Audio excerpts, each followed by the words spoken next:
Okay, Okay. so here we are, Olivera, on July 30th, Wednesday, 2025. So I'm going to pull up your galactic astrology report. So, sorry, do you see this here? Galactic astrology report? For Olivera Lazic, born November 29th, 1962, 10:12 a.m., New York, USA, by Benjamin H. Schwartz on July 30th, 2025. That all looks good there? Yep, all looks good. Okay, so dear Olivera, welcome to your Quantum Soul Guidance Galactic Astrology reading. I am honored to share this exploration of your chart with you. The insights you'll find here are crafted from my understanding, experience, and personal beliefs through the lens of the Quantum Soul Guidance modality. As you read and as you listen today, I invite you to engage with the material thoughtfully. Tune in to what resonates with your inner wisdom and let go of anything that doesn't speak to you. This report is a tool to aid your journey of self-discovery, but you remain the ultimate authority on your path. I love that. Yes, let this reading serve as a companion on your path to greater understanding of your infinite soul and higher self. So how does that sound there? That sounds good. I really love that you have that part that you're the ultimate authority. Because without it, like for me, I get lost with that, because I don't follow astrology. But yeah. Right. You're the ultimate authority. Your oversoul is guiding us here today to share these truths of your infinite soul. Yeah. So first, we're going to look at your galactic astrology chart here. We're just going to take a second to kind of soak in the beauty of this holographic fractal representation of your infinite soul, a snapshot of the sky showing the position of the planets and stars at the moment of your birth. And so, oh, wow, said that way. Yeah. So just looking at this beautiful spiritual mandala representation of your infinite soul, I want us to take a second first before diving in further to ground ourselves, a couple breaths, inhales and exhales, and to connect to some intentions that you have for today in receiving this galactic astrology reading. So just taking a couple moments to tap into the breath, some inhales and exhales. And as you focus on any intentions you have, if anything comes to mind you'd like to share, feel free to share that. I'm always in search of wisdom, knowledge, and practical tools to help me get there. Wisdom, knowledge, and practical tools. I love that. And I like to set the intention for my higher self to be able to connect with your higher self, to be guided in bringing forward the most relevant information right now on your soul's evolutionary path. And I have here my heart chakra singing bowl. And I'm still figuring out Zoom levels. And so the vibrations are so pure that you only hear the first chime and then it kind of zeroes out. But the vibrations are here. So I just want to take a second to kind of focus on that intention of wisdom, knowledge, and being guided. Oh, that is really interesting. Okay, thank you, Olivera. So as we look at this astrological chart here, I want to take a moment just to orient ourselves to see what it is we're looking at. So we see this 360-degree wheel that represents the sky. And you see over here on the left side, this is your ascendant. So when people talk about your rising sign, like your Capricorn rising, it's because your ascendant is right here at 20 degrees of Capricorn. And that represents the eastern horizon where the sun rises every morning. That is where the ascendant is. And so we're looking at the moment you were born, what part of the zodiac was rising over that eastern horizon? And at the moment you were born, 20 degrees of Capricorn was right at that eastern horizon point. So that's called your rising sign. And that sets up your whole chart. So if we want to look, thank you for explaining that to me. Of course, right? Lots of fun things to explain. And at any point, if you have any questions or you want to bring anything up, just jump in anytime. That this is for you. So if we think about how the sun moves in the sky through the day, it's called its diurnal rotation. The sun rises on the eastern horizon here on the left side. And then as it gets high throughout the morning, it comes to the highest point at noon, like around noon-ish. And then it starts descending to the western horizon. So over here, exactly opposite the ascendant is the descendant. And that's right at that western horizon where the sun goes underneath the sky. And that's called the descendant here. And then the sun's going to make its path underneath. I mean, from our perspective, it's as if it's going underneath the earth. And then this is the most, lowest, most underneath the earth part here. And then it comes back to the eastern horizon the next day. So that's called the diurnal path, the daily movement of the sun from our perspective on earth. And it goes in this clockwise direction. But the planets throughout the year, as they're moving counterclockwise around this chart like this, including the sun. So the sun's path from our viewpoint throughout the year is going counterclockwise like this. And the ascendant becomes the first marking of your first house. It's the moment where you said, I am in this incarnation. And so that sets up your first house. And so here we come to the house systems. Now, have you heard about the house systems in astrology, like first house, second house, third house? They show different life areas where these dramas are playing out. So I like to use this analogy. So here in the middle of the chart, we see all of these planets and points, see all these glyphs, these little symbols that represent each of the planets and the points. On the very outside of the wheel, we see these glyphs are the zodiac signs. You see Capricorn, Aquarius, Pisces, Aries. These are all the zodiac signs. And then on the inner wheel, you see the numbers 1, 2, 3, 4. Those are the houses. So if your life is a drama that's playing out, each of these planets and points are the different characters that are playing out that drama. And each of them has their own personality of how they want to express themselves in the drama of your life. And then the zodiac signs are like the wardrobe or the clothing that those characters are putting on to filter the expression of their personality. So the zodiac signs are like colored lenses, wardrobe that the planets put on to kind of filter the energy that they're bringing into your life. And then the houses here represent the different stages or the film set, the individual film set of where that drama is playing out. What part of your life is that playing out in? And so at the very end of this report, I have a references page. I'm going to show you really fast with some helpful information. So on this resources references page, I have these 12 Ask for Houses chart. As a quick reference, if you're ever confused, like what does the first house mean? What does the 8th house mean? This is a quick reference. So your ascendant begins your first house of self. It's I am, yourself, your appearance, your body, your first impressions, your identity, your ego self. That's your first house. And then we start the evolutionary path of like a human soul. So from first house of self, we move to the second house of I have. I value. So it's your possessions, your money. And then we come to your third house. Hold on a second, because this is also new to me. So let's go to the first house. So I am, the two glyphs, that's Sagittarius and Capricorn. So here's Aries right here. Okay, Aries. And here's Mars. And Yes, so that's Aries and Mars. And it's because Aries is the first zodiac sign of the 12. And so they're going to make a correlation here that the first house is about self-body and Aries is the first zodiac of the 12. So they have some similarities between those two, that it's like it's beginning the cycle. And then the second house, it goes from I am to I have. Now it's about the things that I have, my possessions, money, material possessions. Then it goes to the third house of I think. It's about the mind. It's about communication, local neighborhoods, siblings, the things in the vicinity to me. And then we go to the fourth house of home, family, and roots. It's the most internal part of our nature. It's I nurture. See here, it's at the very bottom of the chart, that most hidden underneath the earth is that closest to home and our heart. It's our roots, our ancestry. That's the fourth house. And then the fifth house is about romance, creativity, self-expression, children, play, love affairs, romance. Okay. And then the sixth house is going to be I serve, I do. The sixth house is about health and wellness, daily routines, our work, as in what are the daily things that I have to do for my work? And then our employees, pets, that's sixth house realm. So those are the first six houses. Now we come to the second half, and we're going to create these polar axes here. So the seventh house is I connect. It's about relationships, long-term partnerships. And so you see it's opposite of the first. The first house is I am, and the seventh house is I connect, I relate. It's about the other. It's about our relationships. And then the eighth house is opposite the second. Remember, the second is my money, my possessions. The eighth house is our money, our possessions. So it's the material possessions that you share with your partners and the people around you. Okay. And the eighth house is also a deeply transformative house. So it's not just shared resources, but it also has to do with like the secrets and mysteries of life and death, of sex and intimacy. It's those shared resources between partners. And then we go to the ninth house, which is opposite the third. Remember, the third was about like local neighborhoods, communication, our siblings. The ninth house is about long distance travel on a global scale. It's about taking communication to a global level. It's about higher learning, higher education, our philosophies, our spiritual belief systems. That's in the ninth house here. I explore, I teach. Then we come to the 10th house, which is about, it's the most outward facing. Remember, the fourth house is the most internal, family roots. Exactly opposite that is the most external. The 10th house of career, your public image, the legacy you want to leave in the world. It's your most outward facing self, is that 10th house of career, I achieve. Then we come to the 11th house of I aspire. The 11th house is friends, social networks, groups. So coming from our legacy career, now it's that shared thing of like social networks, friends, alliances. I aspire is the 11th house. And then the last house, 12th house, is a deeply spiritual house because it's the merging into the oneness before coming to the self again. So the 12th house is about endings and beginnings. It's ending the cycle and it's about to merge into the next octave of that evolution. So the 12th house is about endings, healing, closure, spirituality, solitude, old age, afterlife, what's hidden. It's the subconscious. So that's kind of those 12 house areas. And it's basically all the different life areas through human evolution of I am, myself, to I have, I possess, and then all around the chart there. Does that make sense? You have any questions there? Well, I probably have tons of questions, but it has to just all soak in. It'll all soak in, yep. I have like a silly question, like just why are there some with 2 glyphs and some with 3? That's a good question. So these are dealing with what we call planetary rulers. And so some of the, in traditional astrology, so for instance, Capricorn, which is up here, Capricorn, this is Capricorn, is ruled by Saturn. And so that's why I have these 2 glyphs here. Here's Aquarius. In traditional astrology, Aquarius is ruled by Saturn as well. But in modern astrology, it's ruled by Uranus. And so that's why it has 3 here, because there's a traditional ruler and a modern ruler.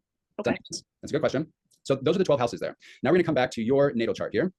And now we're going to look at the patterns of where your planets are landing in your chart, in your houses. What life areas are being activated by the characters that are playing out your life drama. So we see here in the first house, we have this is the South Node, which is your karma from past lives. It represents your past that you're bringing into this life. Your Saturn, which is about, it's about planning, long-term goals, leadership, Saturn here. And then this is your part of Fortune, which is about what brings you the greatest joy in life. That's your part of Fortune. And then opposite that, you see in your 7th house of relationships, long-term partnerships, we have your North Node.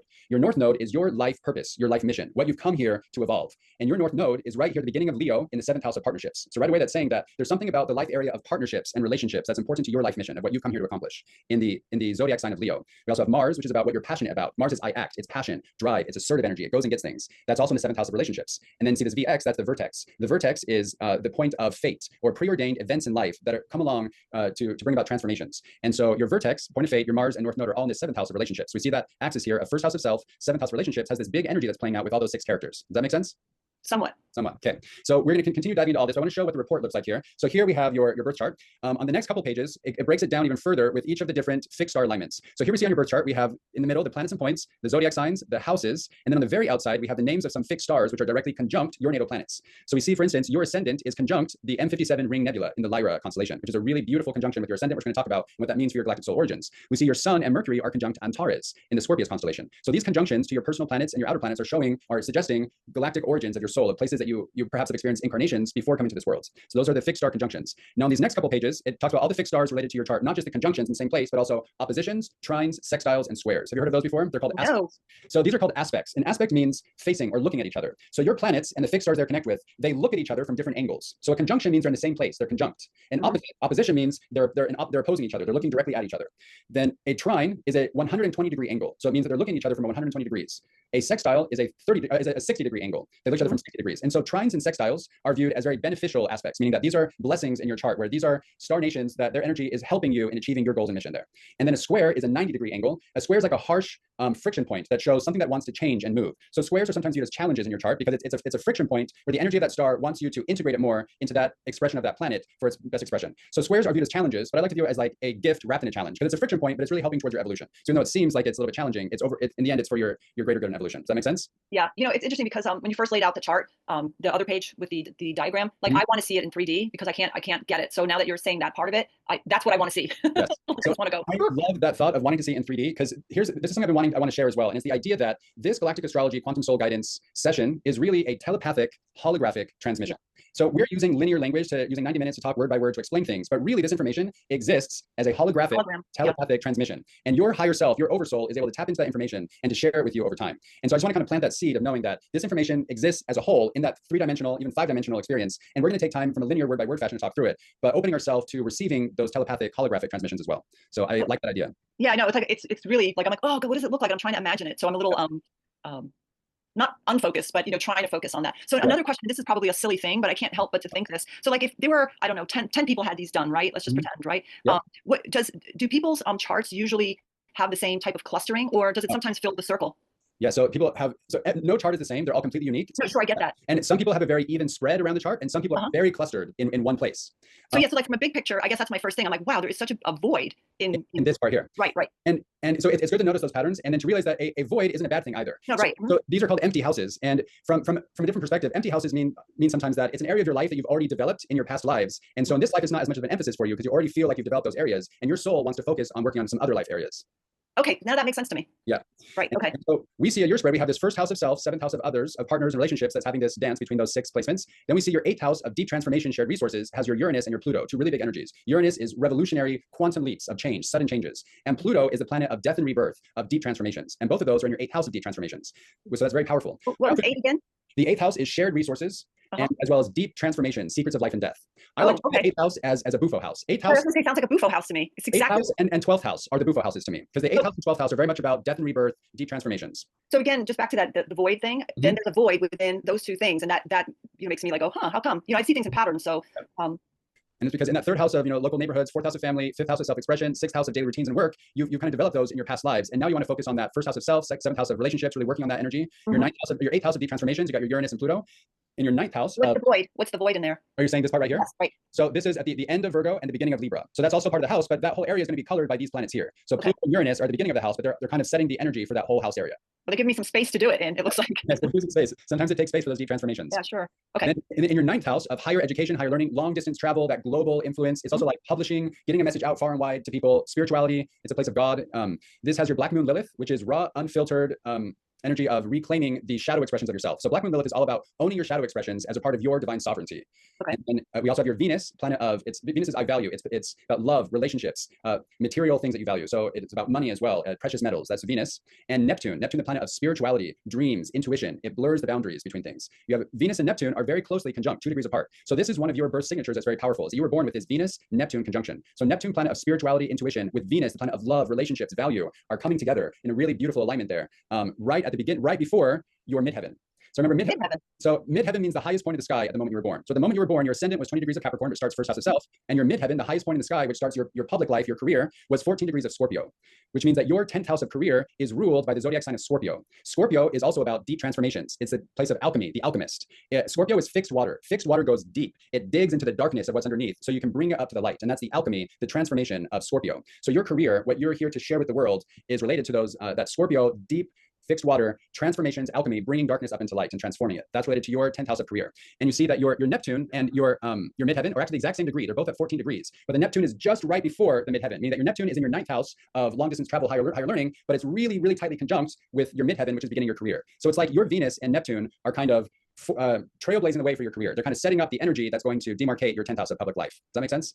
Sure. So hold on. So a question. So I don't know if I know how to articulate this question, but I'm going to give it a whack. So, I already had my quote unquote career, right? Because I'm a retired person. I do not have desires that I know of the moment of having another career. Yes. But maybe I do. Maybe there's something I don't know. So is that an indication or not an indication? Because I had a wildly successful career. That's why I'm no longer working. Yeah.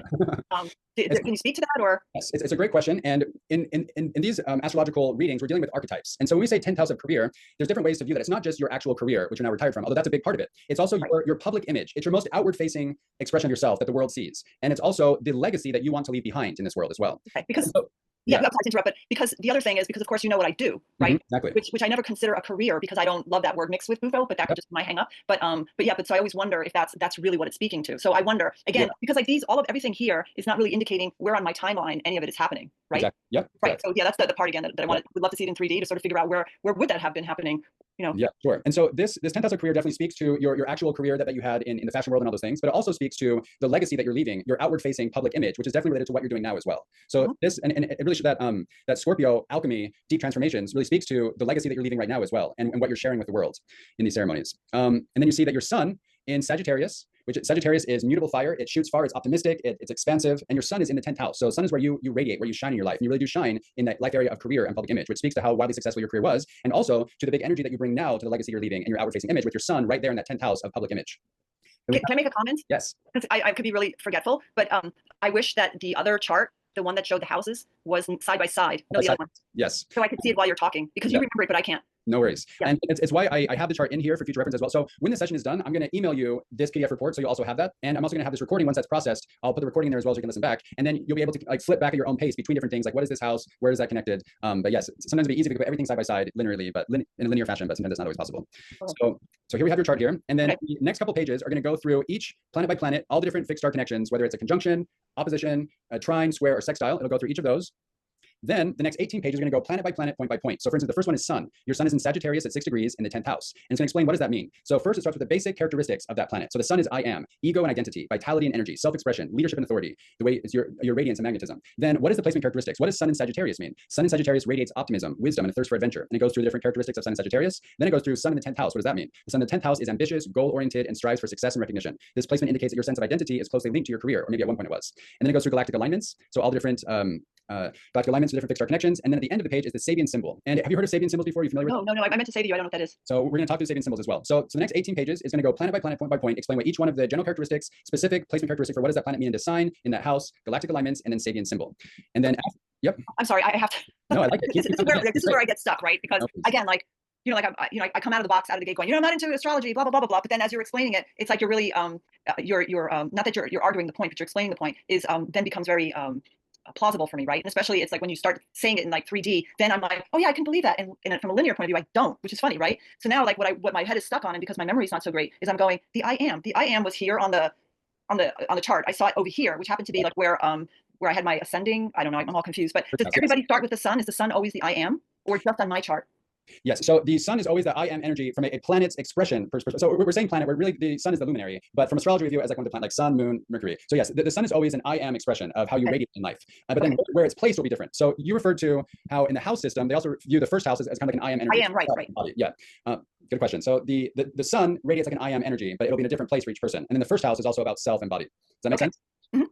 And then once we've gone through each of those 18 pages planet by planet, so it's not possible to go through each of that in a Zoom session, which is why at the end of the report on this references page, I have a link here. It says your planets and points audio. So on this audio, I've already pre-recorded for you, me reading out loud each of those 18 pages. So going through each planet, zodiac. Oh my God. And so that recording is 40 minutes. So just reading those 18 pages out loud is 40 minutes. And so I pre-recorded that for you and put it as an unlisted YouTube video. So you can just click this link and you can listen to me reading each of those 18 pages as a meditation to kind of feel into the energy expression of each of your planets and points. Okay.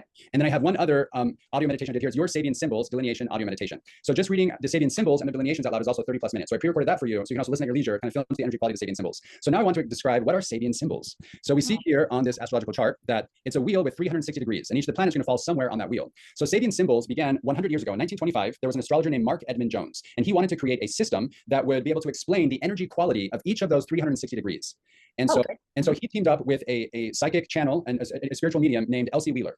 And Elsie Wheeler and Mark Edmund Jones on one afternoon in San Francisco in 1925, Elsie Wheeler channeled the energy frequency of those 360 degrees in the chart. So we can feel into the energy of each of those positions. And it's called the Sabian symbols because Elsie Wheeler said the energy that she was channeling came from the Sabian Brotherhood. And the Sabian Brotherhood was a group of alchemists and ancient astrologers who lived in ancient Mesopotamia thousands of years ago in like the cradle of consciousness when astrology was first came into our awareness and humanity on this earth. And so the Sabian Brotherhood channeled this information through Elsie Wheeler for the Sabian symbols. symbols. And so each one of your planets and points has a Sabian symbol associated with it, which helps us feel into the energy quality of that placement. Okay. And so we'll read through a couple examples here to kind of show that. So the Sabian symbols are a great way to kind of train and practice our own intuition, to let our higher self also whisper to us the deeper truths of what does it mean to have your sun at 6 degrees of Sagittarius or your north node at 0 degrees of Libra. So with Sabian symbols, we always round up to the next highest degree. So for instance, your north node is 0 degrees of Leo, so we add up to we round up to 1. So the first Sabian symbol for Leo is Leo 1. So that will be your north node is Leo 1. Okay, any questions there? I just got to let that one soak.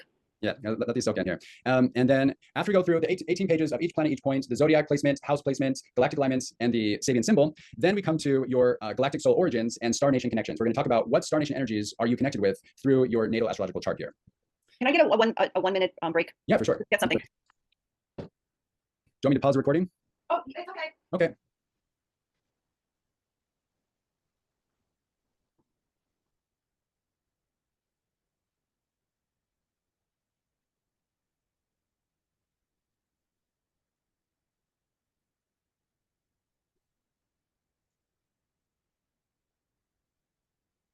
Sorry, I've been having some trouble with my not some trouble. I have to put a lot of focus on my eyes for their care, and my eyes were starting to bother me. No worries. You want to get some glasses? Oh, I have to do a little routine. Yeah, I'm sorry, a little routine. Should I turn off my audio? No, you're totally fine. It's all up to you. So with all that said, let's start looking at some of your galactic soul origins in connection to the star nations here. So for your most ancient galactic soul origins, we're going to look at your outer planet connection. So Pluto, Neptune, and Uranus here. We see Neptune at 14 degrees of Scorpio. And we see that the fixed star Almach in the Andromeda constellation is opposite your Neptune. Your Neptune in the 9th house is opposite this fixed star of Almach in the Andromeda constellation. And so that indicates or suggests that one of your most distant or ancient galactic soul origins is connected to this Andromeda constellation in Almach. So I'm going to show you the star map here. Move this over here. The star map for the Andromeda constellation. We see that Almach here is in the left foot of Andromeda. And Andromeda is the chained princess in the sky. And here in her left leg, left foot is Almach, this fixed star. And Andromedan starseeds are freedom seekers, liberators of all limitations, very balanced masculine and feminine energies. That explains a lot. So the Andromeda constellation is not just a constellation, it's also a whole other galaxy. And they say that the Andromeda galaxy is kind of like a twin sister galaxy to our Milky Way galaxy. And scientists, astronomers tell us that the Andromeda galaxy and our Milky Way galaxy are actually spiraling towards each other in space. And in 1.2 billion years, like in the distant future, our two galaxies are actually going to merge into one mega galaxy, kind of like a butterfly infinity symbol spiraling into each other. And our galaxy right now, in our world, it's very tipped towards that masculine, male dominance, patriarchal energy right now. But the Andromeda galaxy is very balanced towards that expression of divine feminine. And so the Andromedan starseeds are here to teach us about divine feminine and how to balance that masculine, male, and feminine energy within us. And so through your Neptune, opposite to Almach and Andromeda, it shows that you have a connection to that Andromedan energy. Oh, okay. And as you hear that, do you have any thoughts about that? Any feelings or thoughts? Yeah, I do. Hold on. That resonates with me.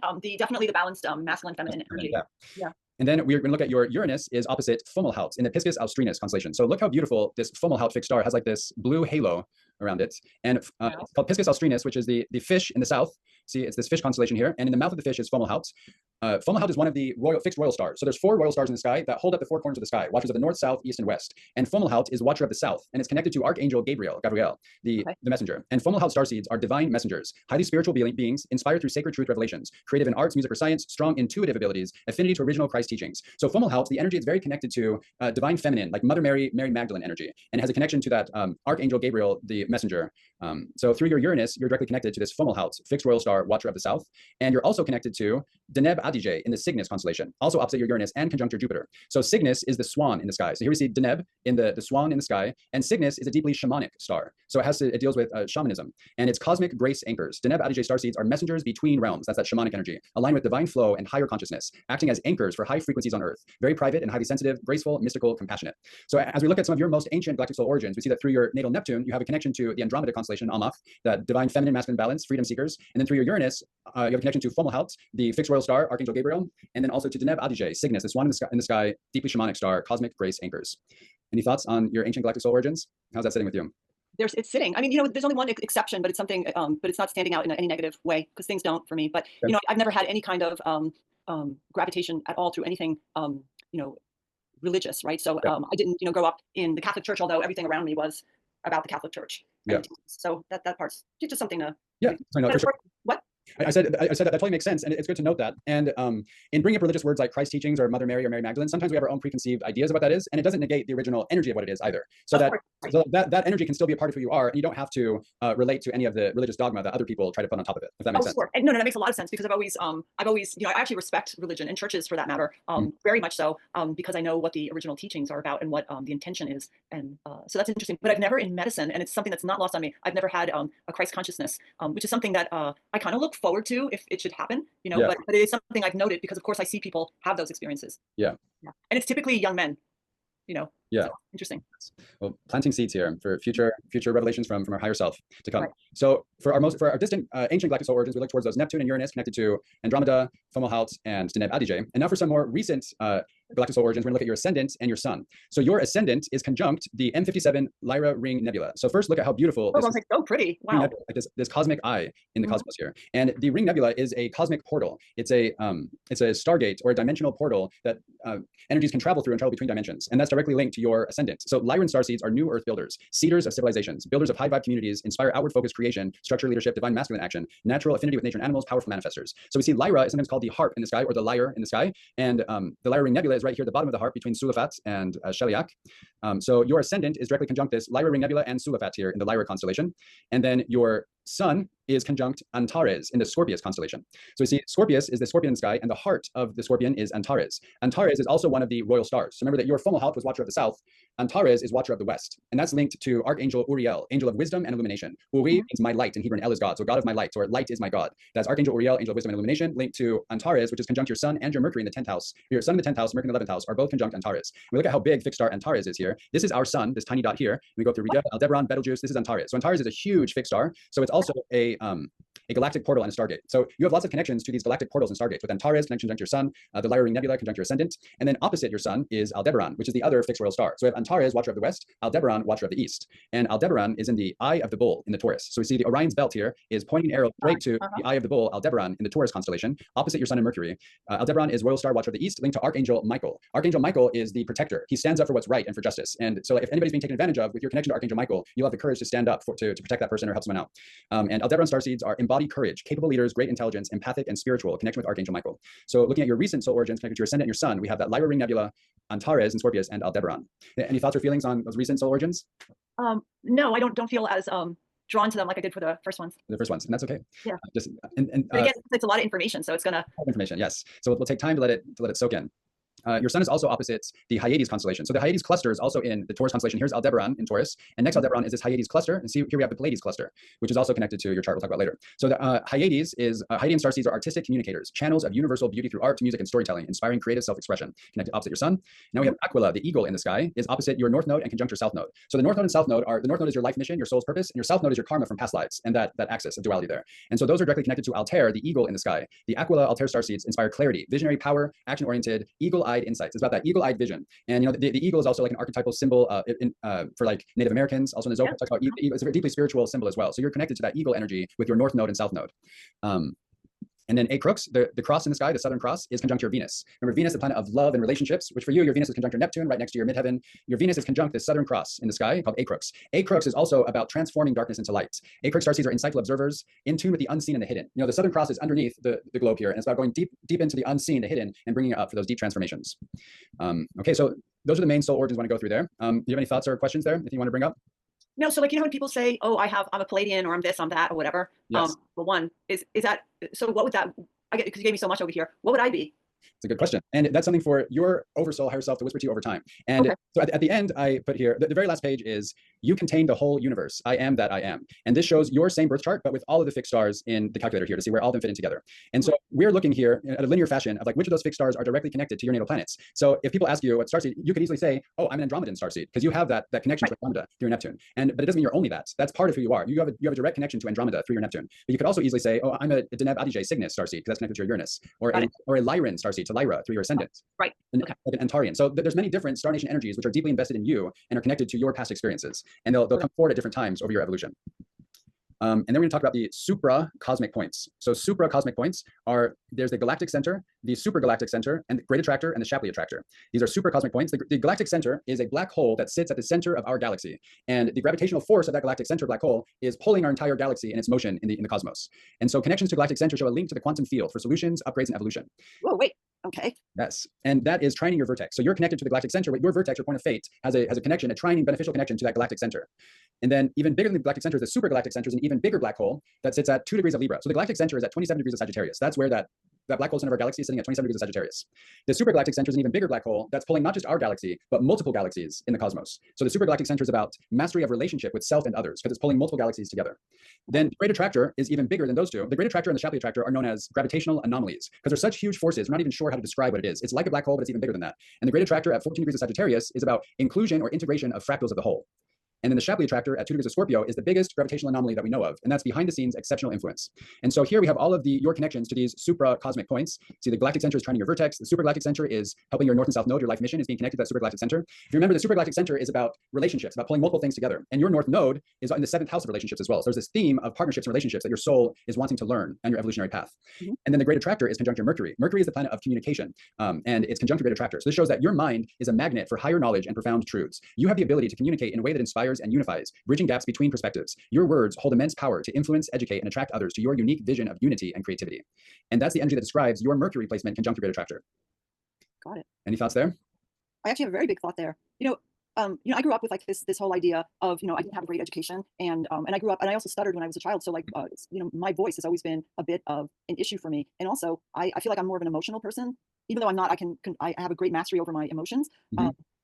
But my way of communicating is emotional. It's not verbal. So when I speak, I tend to stop or hesitate with what I'm speaking, as I'm doing right now. I don't have the flow, and I've had an insecurity with it for so long, until about 7 years ago. Like I got over it during a Bufo session, and I'm getting now to the point of understanding that I do have this really unique perspective that is not rooted in any paradigm or dogma or whatever. It's very simplistic in the things that I have learned through my medicine journeys that I think are incredibly profound. But it's just a matter of my figuring out the words to articulate them to the closest way I can in how I feel them. Like I'm never going to be able to match that, because these experiences, as you know, are ineffable. But but there are some simpler words that can probably reach more people.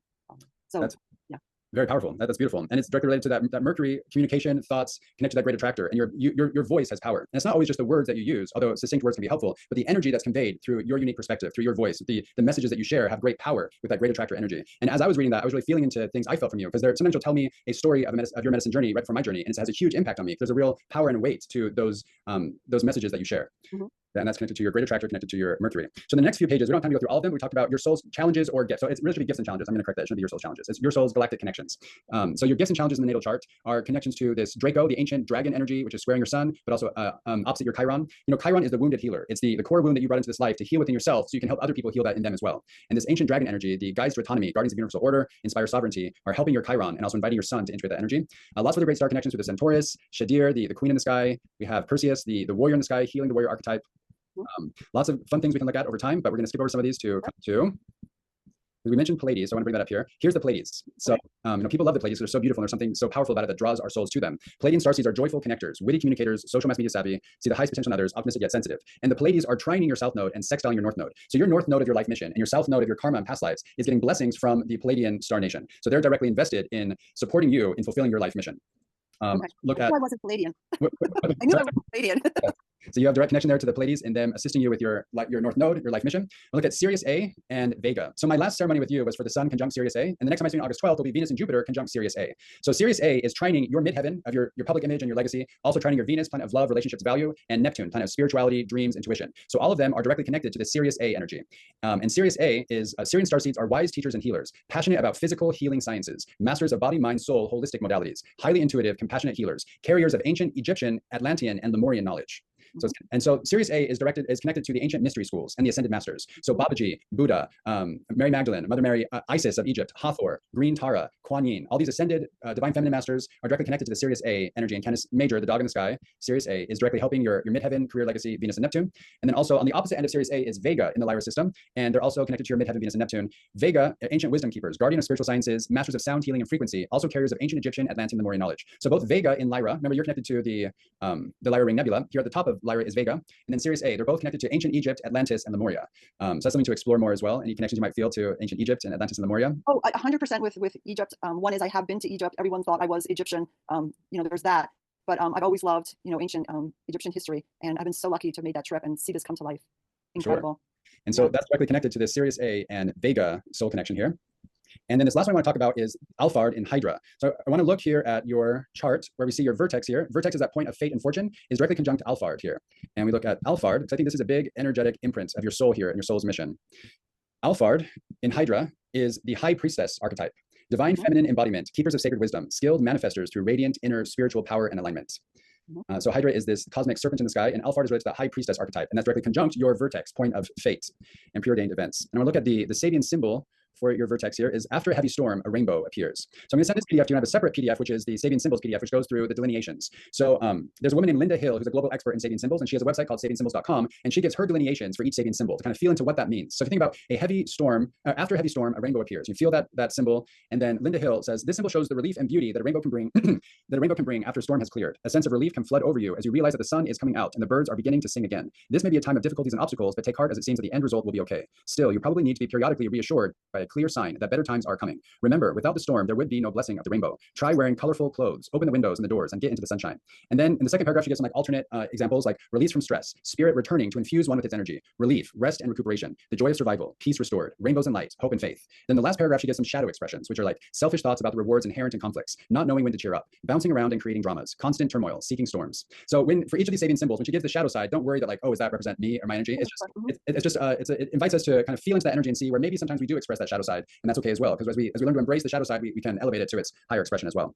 So as you look at that vertex Sabian symbol, after a heavy storm, a rainbow appears, connected to that Alphard Hydra energy of the high priestess archetype. Any thoughts or feelings there?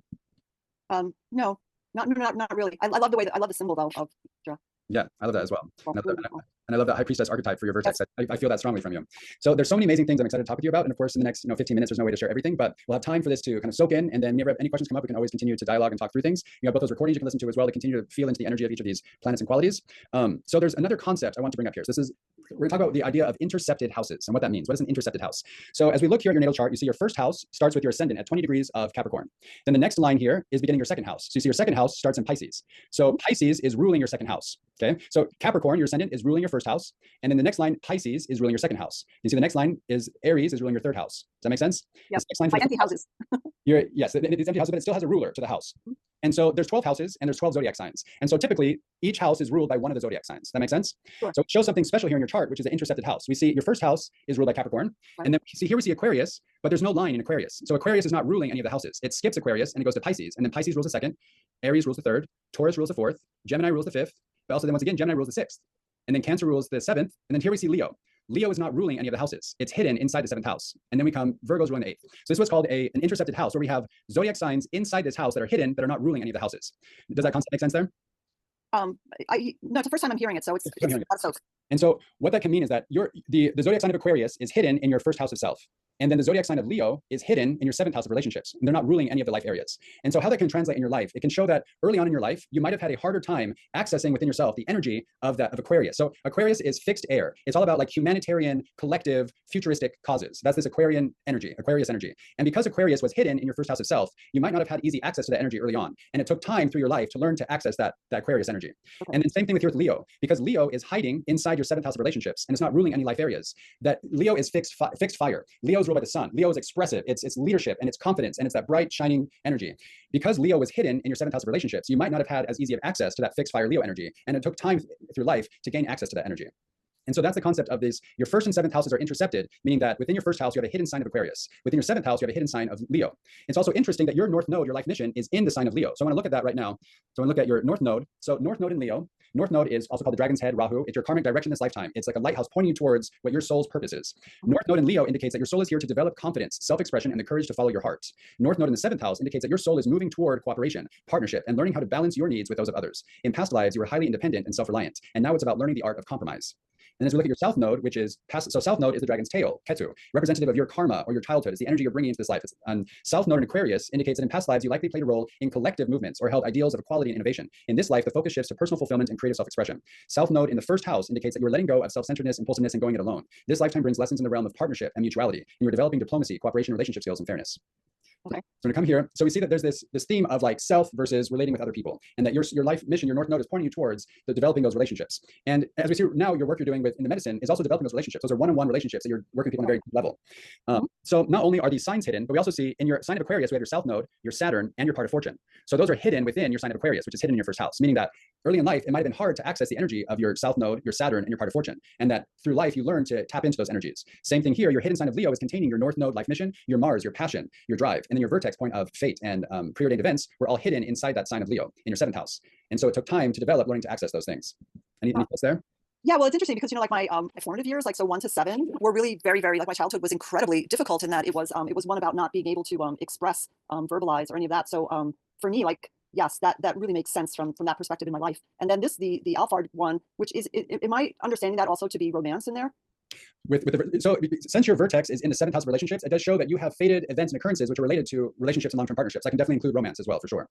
So, but is there one house that's more about the romance? So the fifth house is about self-expression, sensuality, and so that can also include romance in the fifth house, because fifth house is a house it's about joy, creativity, fun, play, and so romance and love can be included in the fifth house as well. And then seventh house is specifically about long-term partnerships, marriage, relationships, and so that can also be a form of the romance as well. That's how I would see it, because then to me, like the other one is more about like sexuality, probably, yes. right? Yeah. Because that's the problem, right? The thing in my life that, you know, I would welcome the most would be a long-term relationship. Yeah. And it's interesting because I've heard you mention things before about that seed desire for partnership as well. And that's directly shown here in your north node in the seventh house of partnership and relationships. And it's also interesting that it was an intercepted house with a hidden sign of Leo, where your north node wasn't easily accessible earlier on. And now it's later in life that you're getting access to that to live the full expression of your life mission. So I'd like to take you on a journey of the Sabian symbols for these 6. And also, is there a hard stop time need to be done today? Because I know that we're coming close to the time now. I'll be sensitive of your time as well, but I want to kind of look through these hidden signs with these hidden planets and points and the evolution of what I feel like your soul's journey is leading towards right now. So your south node at 0 degrees of Aquarius. Let's look here. The south node, Sabian symbol for Aquarius 1 is an old Adobe mission in California. And we look here at that Sabian symbol. You know, I always wanted an Adobe house. Isn't that interesting? I remember last time we talked about Adobe as well, and I said it's in your Sabian symbols. An old Adobe mission in California, your past life. This symbol shows a safe and comfortable place to live, work, pray, and practice our spiritual lives. The old Adobe missions were built with a great deal of effort, sacrifice, commitment, and a sense of community, with one eye on the path and the other on the very real, everyday needs of the people it serves. Sometimes we assume our beliefs are right and others need to be shown the truth. Effort should be turned to creating infrastructures to pursue these beliefs. Relating is not about control, but acceptance and reverence of each person's divinity. Withdrawing, spiritual retreat, natural surroundings, creating civilizations out of natural elements, finding places to work with spirit, sanctuaries and learning, houses, centers. So your south node of your karmic energy and past lives is an old Adobe mission, a place for sacred spiritual work. And then remember also, Saturn was in Aquarius in that first house of the hidden sign of Aquarius there. And Saturn, your Saturn at Aquarius 6 degrees rounds up to Sabian symbol Aquarius 7, a child born out of an eggshell. This symbol shows seeing the individuality, beauty, potential, or genius in people, particularly in children. Today's indigo and star children fit this description. They seem to come from nowhere and surprise us with their amazing ability to just know things. This child could be quite dependent, may need a lot of care, nurturing, education, or they could be very independent. Is this you or someone around you? Finding new ways of doing things ensures you have the needed materials and resources to nourish this new beginning. Transmutation, birth of a new creative original impulse, expressions of self in a whole new light, incubated ideas coming to fruition. Indigo children. So at this old Adobe mission, the Saturn, a child born out of an eggshell, I have this vision of you being born with an old soul inside of you that was already awake. That it was like this old ascended master that was part of your oversoul was with you from that first moment, like a child born out of an eggshell. Here we are in this new body, but there's part of you that was always there and that who knew who you were and knew that life mission that was in a hidden zodiac sign in this first house that would express over time, but you were there from that beginning moment. And then we come to the part of fortune, which is in that first house in the hidden sign of Aquarius. Your part of fortune, Aquarius 17 degrees, 32 minutes in the first house, Sabian symbol Aquarius 18, a man being unmasked at a masquerade. So the part of fortune is where you find your greatest joy in life. Your greatest joy in this first house of a man being unmasked at a masquerade. This shows being able to see through others, to be able to unmask people, to reveal oneself or hide away when it's needed. It seems that someone is having their mask stripped away. They're no longer able to masquerade. They are revealing themselves, who they are, and possibly their intentions. Secret motives may have a purpose at the time they are concealed, but they almost invariably become known. You may find that you or someone else finds themselves in this situation. Difficulties and embarrassment that can arise, but staying true is the important thing. There may be a need to look after your reputation. Secret motives exposed, having to face oneself, judgment about true worth, gaining true insight into someone, wearing a mask that suits situations, the joy of surprise. So this part of fortune, your greatest joy and happiness in life related to this, a man being unmasked at a masquerade. And I think about you holding space in ceremonies for people, and that's the true unmasking, when that ego falls away and their true self comes out. And that's part of your greatest joy, is the ability to facilitate that true unmasking, to let their true self come out. And that was always there in your first house of self, hidden in that intercepted house with your old Adobe mission, this child born out of an eggshell, preparing for your greatest joy, which is helping people really unmask to their purest self. Got your feelings there? You know, I was trying to figure this one out, but I didn't think of what you said, which really makes sense. But I was having a conversation with someone recently that I said that when I come across people now and I have an interaction, and typically it's people that I don't know, once they start speaking to me, it becomes very easy for me to see who they really are. Your motives, yes. Yeah, That's your gift. That really shows there in your part of fortune, that man being unmasked at a masquerade. You have the ability to really see through to people's true motives and intentions. And that is your psychic intuitive abilities, which is related to your high priestess archetype, your vertex, your Neptune spirituality in Scorpio. You have a deeply intuned intuitive psychic sense, the man being unmasked, your part of fortune. So in your first house, that hidden sign, your south node, Saturn, part of fortune, they are counterbalancing your north node, Mars, and vertex. So we're going to walk through these here. Leo is the sign of fixed fire. It's the sun's expression. So it's that true God energy that burns away everything. You know, it transmutes to true God source, leaning towards your vertex, high priestess archetype. So let's look at your north node. Your north node, Leo, 0 degrees, 50 minutes, runs up to Sabian symbol Leo 1. Under emotional stress, blood rushes to a person's head. So your North Node life mission is connected to the Sabian symbol. Under emotional stress, blood rushes to a person's head. This symbol implies that emotions in the form of anger or passion can get in the way of rational responses and being able to move ahead purposefully. Sometimes it feels like almost nothing can be done, being immobilized with neither mental nor physical control. It won't last forever. It will pass, and resistance can just make some situations worse. The trick is to wait until all the available data comes through before making decisions or moves, as premature reactions can lead to embarrassing backdowns. Thinking things through when calm descends again will help sort things out. Difficult emotional reactions, becoming fired up about something, charging off in all directions at once, thinking with the head and not the heart, blood pressure, ambition. Then the shadow side's emotional suppression, taking things too seriously, unable to make accurate decisions due to irrational thoughts, headaches, burst blood vessels. So that's connected to that North Node, Leo. So we're gonna let that sink in for a second there, and we'll talk about any thoughts about it. And I want to come to your Mars. Mars, Leo 20 degrees, 44 minutes, comes to Sabian symbol Leo 21. Intoxicated chickens dizzily flap their wings, trying to fly. This symbol can indicate the loss of reality or rational reactions. Often it shows not being in touch with what's realistically possible and what's worth trying. There can be an attempt to do too much or too soon, or before maturing enough to be capable of doing it. Still, trying to do things that are outside one's natural sphere can be a good thing, as long as you don't overreach and cause damage. Sometimes first attempts at a new experience may prove less than elegant or skillful. Soon, you'll look back with amusement at these early attempts. Find enjoyment in the intoxication, but come back to earth when the feelings vanish. False courage, inexperience, trying to do things beyond the bounds of possibility, capability, or responsibility. Taking drugs, indulging in alcohol, losing reality. Giddiness and lightheadedness, unwanted side effects of trying too much too soon. Getting nowhere, getting out of it, escaping reality, manic reactions. So that North Node, the blood rushing to the head, and the Mars, intoxicated chickens, dizzily flap their wings, fly, very interesting symbols here, all leading up to your vertex, which is the high priestess archetype, Alphard. After a heavy storm, a rainbow appears. So I want to kind of weave this story of these Sabian symbols here, thinking about that. So as you look about your first house of self, your seventh house of relationships being intercepted with the hidden sign of Aquarius and Leo with these different energies. And it's interesting that your North Node and South Node are right at 0 degrees, the very beginning of that hidden sign. It's like your soul wanted to make sure that you knew with your life mission that you want to demarcate that line to say there's a hidden sign here. There's hidden gems, which I'm going to uncover over time. And I want to make sure that my life mission knows that right here, Leo, I'm going to learn to develop this courage, self-expression, divine leadership in leading to my high priestess archetype and my highest joy of unmasking the soul and the rainbow at the end of the storm. And then it's interesting that with the North Node, with that blood rushing to the head and headaches, and then the intoxicated chickens flapping around. It's interesting when you think about people doing their first ceremony sometimes, where people might not feel prepared yet. They're still struggling with the ego, and you can really see those Sabian symbols come to life and how people can react to the medicine sometimes with blood rushing to the head, or these intoxicated chickens flapping around. And that at the end of the storm, the rainbow appears, and that's your fated point of the high priestess, that you're holding that energy to allow people to go through those stages of the blood rushing to the head, flapping around, so they can reach that rainbow at the end of the storm there, and the full expression of your Leo in the seventh house of relationships and Aquarius in that first house itself. Any thoughts or feelings there? Well, it's interesting that you wrap it up like that, because my first inclination was that those two symbols, the chicken and now I forgot what the other one is. I do not relate to them at all. However, I do relate to them in that I see it often in other people. Other people, yes. Back to the mask, when people, I can see them without their mask, and I see these two traits very commonly, right? And yes, you're right. Yeah, it's interesting. Very interesting. So just I'm sorry, it's also interesting too that in the beginning, the first part of the houses are about the inner, and then it becomes your outer, and then that line, it sort of starts exactly where that demarcation begins. Yep. It's the holographic fractal representation of your infinite soul. It's amazing how your soul had all this encoded information from the beginning, from the moment of birth. This is like a codex to your higher self that will reveal itself over time. So this has been such a pleasure introducing you to your galactic astrology. There's so much more we can cover. There's one more thing that I just wanted to bring up, which is the Sabian symbol for your Jupiter. Jupiter is the planet of blessings, abundance, miracles. And your Jupiter is at 4 degrees of Pisces, conjunct Fomalhaut, the fixed royal star, and Deneb Adige, the shamanic star. And the Sabian symbol for your Jupiter is a church bazaar. And so hear this. This shows being able to work with others for the needs of the community. In a church bazaar, people come together, bringing homemade jams, bits and pieces, brick and brack, handcrafts, and things that they've donated. A church bazaar is a great place to meet others, find a bargain, and help the community build a bigger and better sense of cohesion. Raffles and charity drives can have small donations building into worthwhile amounts to help those who are in need. You may donate some of your time, energy, or possessions for benevolent ends. This always brings some type of tangible reward. Old-fashioned values can be brought to the community through commerce and the warmth of sharing. Exchanges of spiritual knowledge, overcoming loneliness or alienation, selling things, the issue of worth, collection plates, brick and brack, bargains, pooling efforts, fundraising. Then shadow side, spiritual or social exclusivity, giving things smaller worth than they deserve, fussing around about small details, people being stingy, never enough money. And so your Jupiter planet of abundance is connected to this church bazaar, showing there's this, and look at the house here. And your Jupiter is in the second house of finances and possessions. So that's a beautiful thing. It's showing that the planet of blessings and abundance and miracles is in your second house of finances and possessions, showing a real ability to grow and expand your wealth in this lifetime. And it's connected to the energy of the church bazaar, that sometimes wealth can come from surprising places. Small things you have around the house can be really valuable and can bring value to you as well. And it's that exchange with the community around you, that wealth can come from our interactions. And it's like a spiritual exchange as well. And your Chiron, the wounded healer, is right next to your Jupiter in that second house of finances, showing that your wounded healer, of your core wound that you've come to heal in yourself so you can help others heal, is related to possessions, to material possessions and finances in Pisces, the zodiac sign of spirituality as well. So it's deep spiritual healing with personal worth and finances and possessions that your souls come with your Chiron, and then your Jupiter planet of blessings there as well. So that just wanted to be shared there. Any thoughts there? Any thoughts or feelings? Yeah, no, it's just been an interesting, 2 weeks of lots of, the bizarre types of things. And I don't know, just kind of funny. I haven't been to a mass, and I can't tell you in, I don't know how long. And I went to a mass the other day, and a collection plate came over, and it was this weird thing of like mine going, wow, I haven't seen a collection plate, and I don't know how long.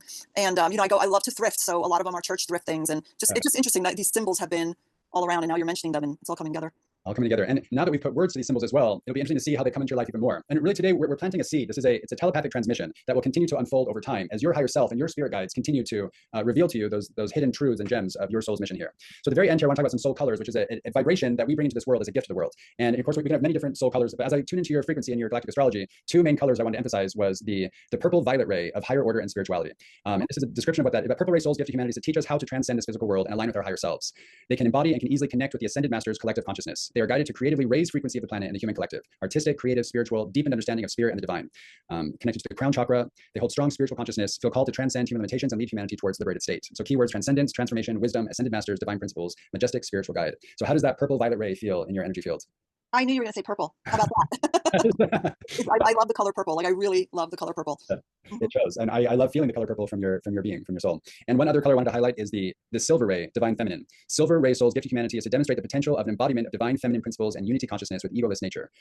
These souls feel very early age their connection to God's source divine, supportive, protective, caring, compassionate. They embrace spiritual teachings of various religions as a common thread between them, connected to divine feminine ascended masters, Kuan Yin, Isis, Hathor, Mary Magdalene. Keywords: divine feminine, fertility, strength, wisdom, divine mother, teacher, ascension, compassion. So how does that silver ray feel in your field?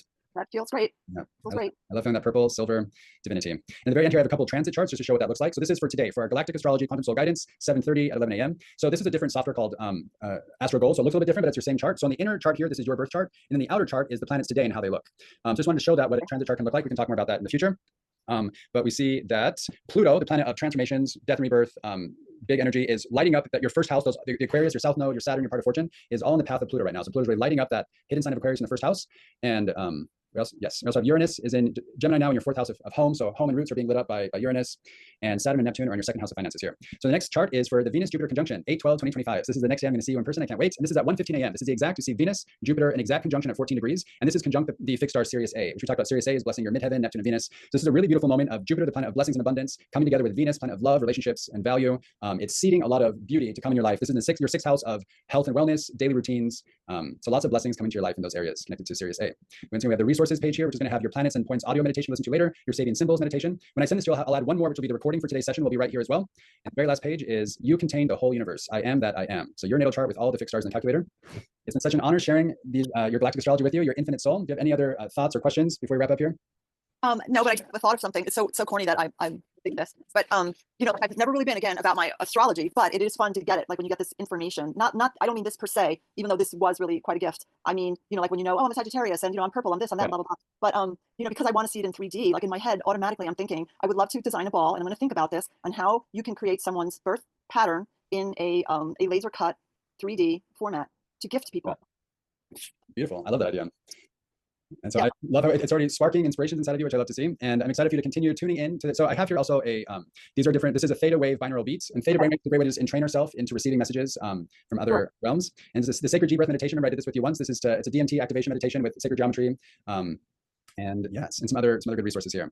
Okay, so once we stop hitting recording, it takes a little bit for the recording to process. But once that's ready, I'll send you an email with the recording from today and then these PDFs, so you can take time to go through this. And if you have any questions, I'm excited to discuss further with you and continue revealing the beauty of your infinite soul.